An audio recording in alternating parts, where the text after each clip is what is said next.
السلام عليكم ورحمة الله. بسم الله الرحمن الرحيم.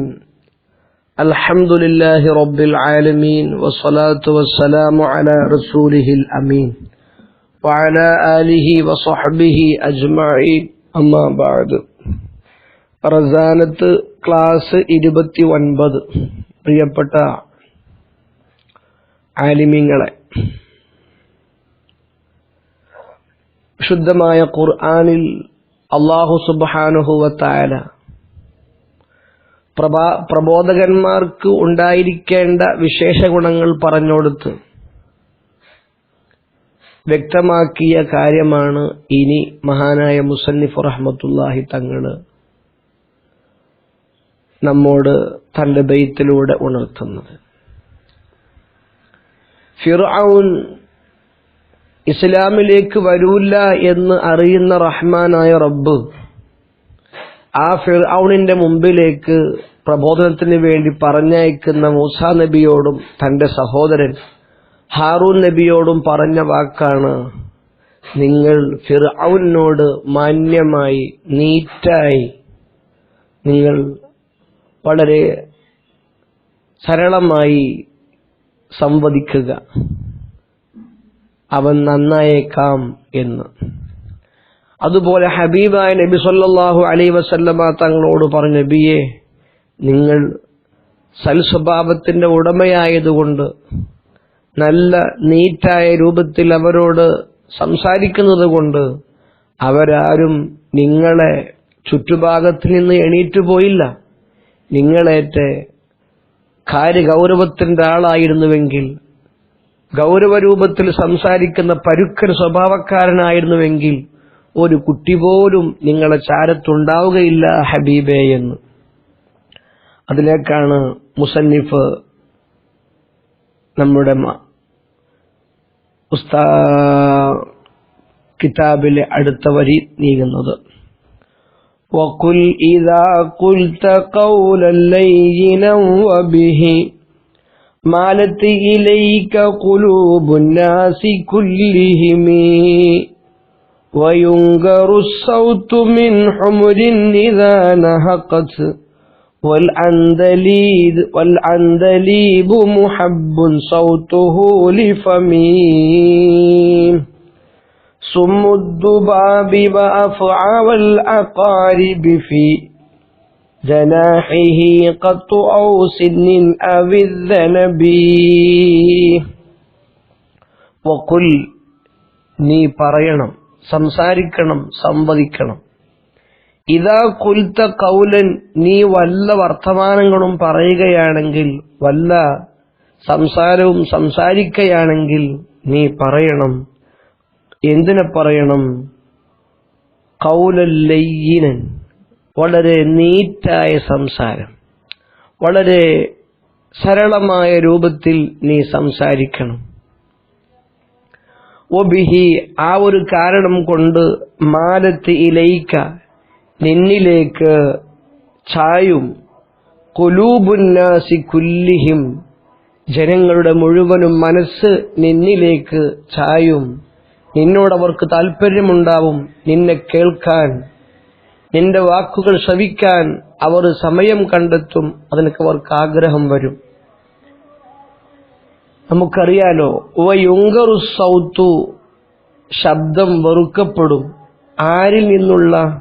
മിൻ ഹുമുരിൻ, കഴുതകളിൽ നിന്നുള്ള കഴുതരാഗം ആർക്കും കേൾക്കാൻ താല്പര്യമില്ല. ഇന്ന അങ്കറൽ അസ്വാതില സൗത്തുൽ ഹമീർ, വിശുദ്ധമായ ഖുർആൻ തന്നെ അക്കാര്യം വ്യക്തമാക്കിയിട്ടുണ്ട്. ഏറ്റവും അരോചകരമായ ശബ്ദം, ഇഷ്ടപ്പെടാത്ത ശബ്ദം, അത് കൈതയുടെ ശബ്ദമാണ് എന്ന്. എന്നാ എപ്പോഴാ? ഇദാ നഹഖത്ത്, ആ കൈത ശബ്ദിച്ചാൽ ആ ശബ്ദത്തെ എല്ലാവരും വെറുക്കപ്പെടുകയാണ്.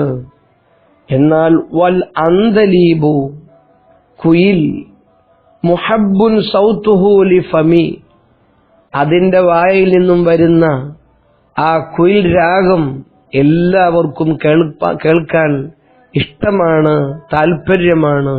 അത്രയും ശ്രവണ സുന്ദരമായതുകൊണ്ടാണ് ആ ഒരു താല്പര്യവും ആ ഒരു ഇഷ്ടവും ജനങ്ങൾക്കുണ്ടായത്.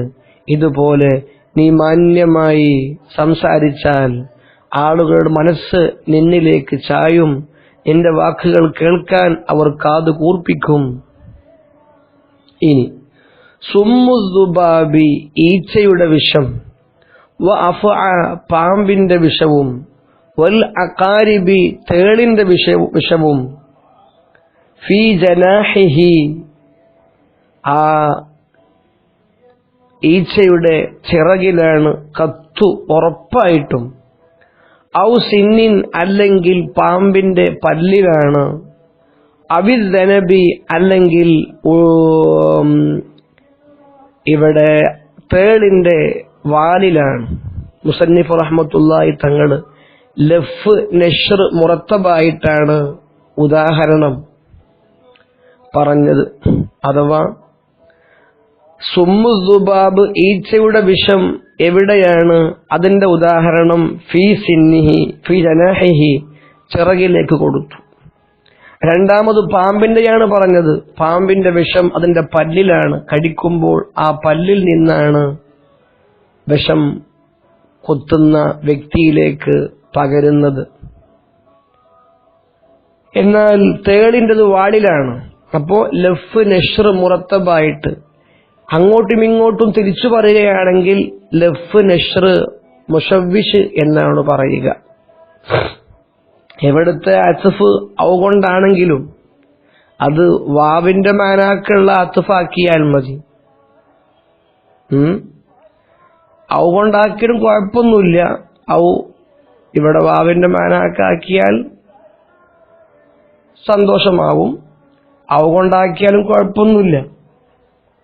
ഏതായാലും പാമ്പിനിക്ക് വിഷമുണ്ടെന്നറിയാം, തേളിനിക്കും വിഷമുണ്ടെന്നറിയാം, ഈച്ചകൾക്കും വിഷമുണ്ട്. എന്നാൽ അല്ലാഹു സുബ്ഹാനഹു വ തആല ഈച്ചയുടെ ഒരു ചിറകിൽ വിഷവും മറ്റേ ചിറകിൽ ആ വിഷത്തെ വലിച്ചെടുക്കാനുള്ള മരുന്നും വെച്ചിട്ടുണ്ട്.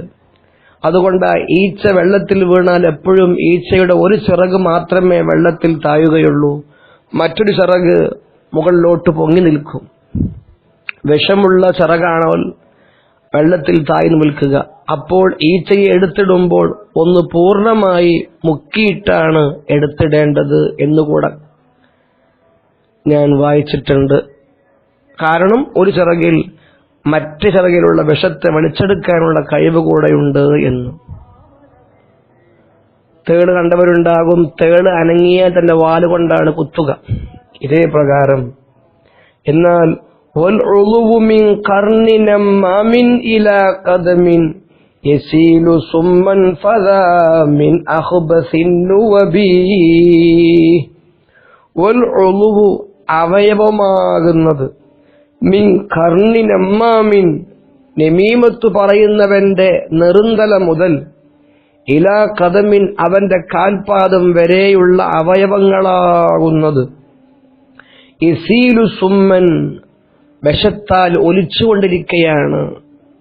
അവന്റെ ശരീരത്തിൽ മുഴുവനും ആ വിഷം എന്ത് ചെയ്യുകയാണ്, പടർന്നിരിക്കുകയാണ്, സർക്കുലേഷൻ നടത്തിക്കൊണ്ടിരിക്കുകയാണ്.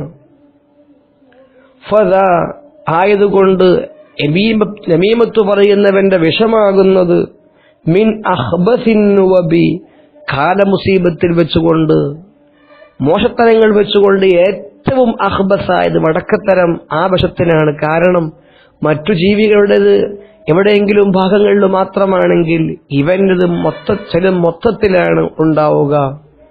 അതുകൊണ്ട് ആ പാമ്പിനേക്കാളിലും ആ തേളിനേക്കാളിലും ഈച്ചയേക്കാളിലും മോശത്തരമായ കടുത്തതായ വിഷം നമീമത്ത് പറയുന്ന ഏഷണിക്കാരന്റെ വിഷമാണ്. അല്ലാഹു സുബ്ഹാനഹു വ തആല ഏഷണിയിൽ നിന്ന് നമ്മെ എല്ലാവരെയും കാത്തുരക്ഷിക്കുമാറാവട്ടെ. ഇന്നലെ അല്പം കൂടിയതുകൊണ്ട് ഇൻഷാ അല്ലാഹ് ഇന്ന് കുറക്കുന്നു. എല്ലാവരും ദുആ ചെയ്യണമെന്ന വസിയത്തോടുകൂടെ അസ്സലാമു അലൈക്കും വറഹ്മത്തുള്ളാഹി വബറകാതുഹു.